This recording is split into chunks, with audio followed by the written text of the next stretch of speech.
วนไอ้คิดถึงสาวเจ้าความหาเก่าอายบ่ลืมไหล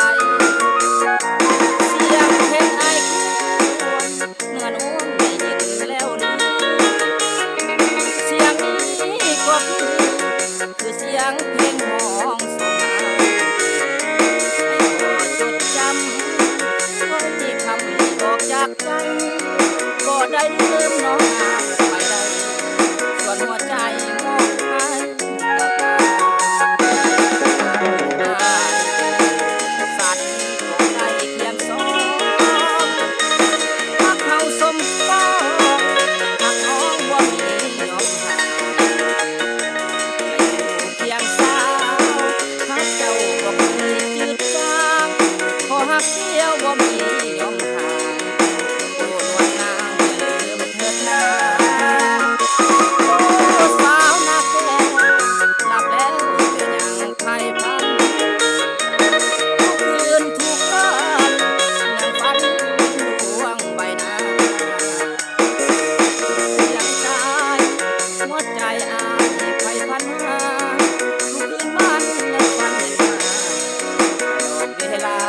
ที่โน่นหลับตาว่าขออนุญาตทั้งอาจารย์ก้อยคำวิไลและกระทั่ง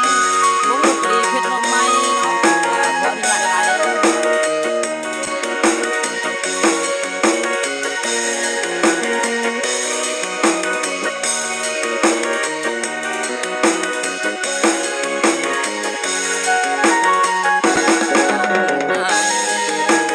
สัตว์ตัวใดเคียงสองหักเขาสมปองหักน้องบ่มียอมห่างอยู่เคียงสาวหักเจ้าบ่เคยจืดจางขอหักเดียวบ่มียอมห่างโปรดนวลนางอย่าลืมเถิดนาโอ้สาวนาแก้วหลับแล้วเป็นอย่างไพ่พันคืนทุกวันยังฝันเป็นดวงใบหน้าหัวใจอายไพ่พันหาทุกคืนวันยังฝันเห็นหน้าตลอดเวลาที่โน่นหลับตา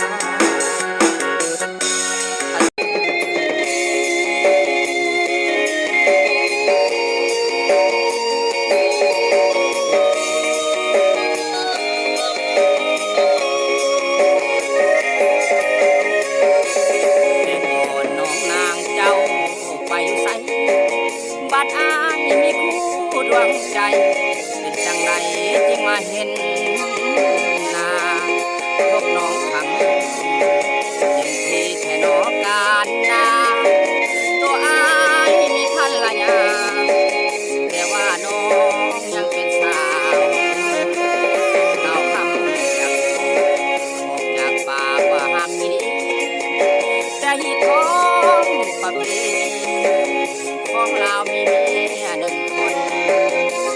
บนความลำบากยุ่งยากหัวใจสับสนอยากเอาเมียเพิ่มอีกหนึ่งคนแต่จนใจน้องมาทีหลัง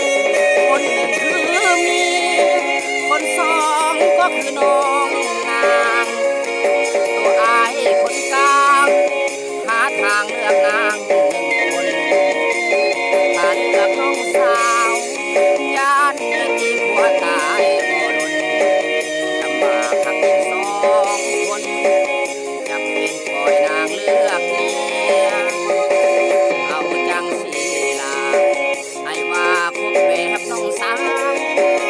ญาติเป็นเรื่องเป็นราว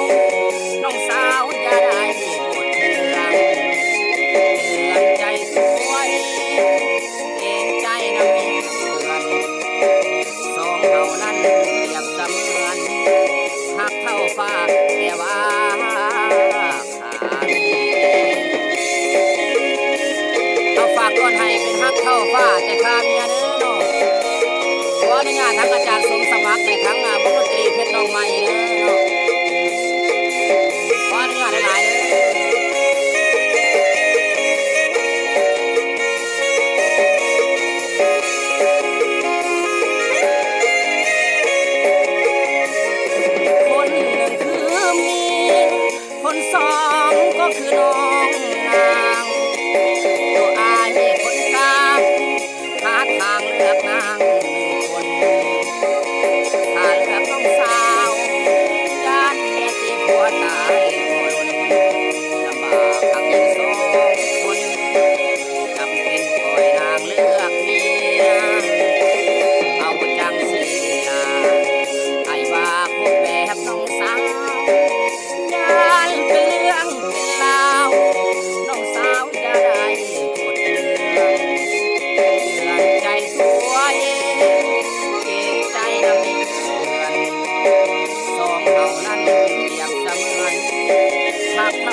กดติดตามทั้งสองบ่าวพันว่าหน้านี่เด้อ